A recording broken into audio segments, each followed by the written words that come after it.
میرا گھر سب قوموں کے لیے دعا کا گھر کہلائے گا۔ آج کی پہلی تلاوت عیسائی نبی کا صحیفہ، اس کا 56 باب، 1 آیت، پھر 3 سے 6 آیت تک۔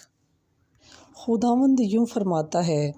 عدل کو برقرار رکھو اور صداقت کو کام میں لاؤ، کیونکہ میری نجات آنے کے قریب اور میری صداقت ظاہر ہونے کے نزدیک ہے۔ پردیسی کا جو بیٹا خداوند سے ملا رہتا ہے،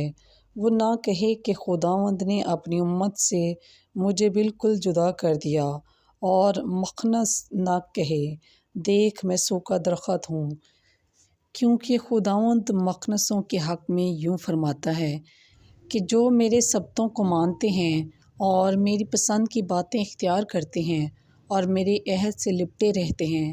میں انہیں اپنے گھر میں اور اپنی چار دیواری کے اندر ایک ستون یادگار اور ایک نام دوں گا جو بیٹوں اور بیٹیوں کے نام سے بہتر ہے، یعنی میں ان میں سے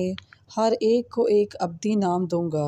جو ہرگز مٹایا نہ جائے گا، اور جو پردیسی خداوند سے پیوستہ ہوں تاکہ اس کی خدمت کریں اور اس کے نام کو عزیز جانیں اور اس کے بندے ہوں، اور ہر ایک جو سبت کو مانتا ہے اور اسے ناپاک نہیں کرتا،